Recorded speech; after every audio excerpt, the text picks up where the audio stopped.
আসসালামু আলাইকুম, কি অবস্থা গর্বিত জাতি? আশা করি সকলেই ভালো আছেন। ভিডিও শুরুতেই ভালোবাসা অবিরাম। এই রকম পদ্ম ফুল যদি আপনি দেখতে চান অথবা নিতে চান তাহলে আপনাকে কোথায় আসতে হবে সেটা জানতে হলে ভিডিওটা দেখতে হবে। দেখেন পদ্ম ফুলের কি অবস্থা, লাল পদ্ম ফুল। রংপুরে আপনারা অনেক ধরনের পদ্মবিল দেখেছেন, কিন্তু এই রকম লাল পদ্ম কিন্তু খুব একটা সকলের দেখা হয়নি। আজকের ভিডিওতে আপনাদেরকে এই রকম লাল পদ্মবিলের একটা সন্ধান আমি দিয়ে দিব।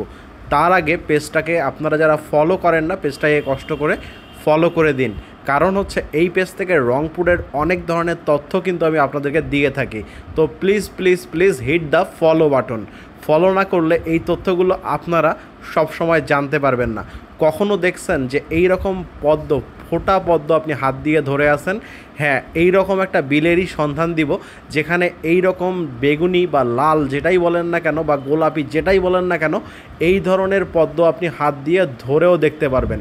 দেখেন এই মুহূর্তে কিন্তু আমি একদম পদ্ম বিলের সামনে দাঁড়ায় আছি। কত করে বিক্রি করো এগুলা? মানে 50 না, পার পিস কত? 5 টাকা। এখানে আপনারা চাইলে পদ্ম ফুল কিনেও নিয়ে আসতে পারবেন। পার পিস পদ্ম ফুল এই বাচ্চাগুলো মাত্র 5 টাকায় বিক্রি করে। এখানে কিন্তু অনেকেই পদ্ম ফুল কিনতে যায়। আমি এখানে দেখলাম রাস্তার দুই ধারে এত পরিমাণে পদ্ম এবং শাপলা আছে যেটা বলার মতো না। এখানে সবাই পদ্ম ফুল দেখতে যায়, অনেকে কিনতে যায়। চাইলে আপনিও এখান থেকে পদ্ম ফুল কিন্তু কিনতে পারেন। আর পদ্ম সৌন্দর্য দেখার জন্য দেখেন কত ধরনের মানুষ সব সময় এখানে আসে। এখানে প্রচুর ভিড় থাকে সব সময়। রংপুর থেকে মাত্র 20 থেকে 25 মিনিট অথবা 30 মিনিটের মধ্যে কিন্তু আপনি এখানে পৌঁছে যেতে পারবেন।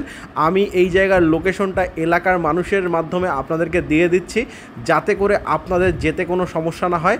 দেখেন মোবাইলের ক্যামেরায় হয়তো বা খুব একটা ভালো আসতেছে না, কিন্তু কি পরিমাণে পদ্ম ফুটে আছে সেটা কিন্তু আপনারা দেখতেই পাচ্ছেন। আপনারা যদি এখানে না যান তাহলে বুঝতে পারবেন না। অনেকে এখানে এসে পদ্মর গাছ সংগ্রহ করে, অনেকে এখানে এসে পদ্ম ফুল সংগ্রহ করে। তো যার যেটা ভালো লাগে সে কিন্তু এখান থেকে সেটা সংগ্রহ করে নিয়ে যায়। দেখেন কতগুলো পদ্ম ফুল আবার নিয়ে আসলাম আমরা শুধুমাত্র নিয়ে যাওয়ার জন্য। অনেকগুলো পদ্ম ফুল আমরা নিয়ে আসছি। আপনারা যদি চান এই যে আমাদের মতো নিজে নেমেও কিন্তু পদ্ম ফুল এখান থেকে সংগ্রহ করতে পারবেন। এটার মজাটাই অন্যরকম। দেখেন পদ্ম ফুল কিন্তু আমরা নিজের হাতে ছিঁড়ে এখানে নিচ্ছি। আর একটা বিষয় দেখেন, এই যে পদ্মটা দেখছেন এটা একদম কিনারে ফুটে আছে। তো এই রকম কিনারে অনেকগুলো পদ্ম আছে। পাশাপাশি পদ্মের সাথে কচুরিপানার ফুল যদি আপনি সংগ্রহ করতে চান সেটাও কিন্তু পারবেন, কারণ এখানে প্রচুর পরিমাণে পদ্ম, কচুরিপানা, শাপলা এগুলোর ফুল ফুটে আছে। তো আমার কাছে পার্সোনালি জায়গাটা অনেক ভালো লাগছে। আমার নিজের কাছে খুব ভালো মনে হয়েছে জায়গাটা।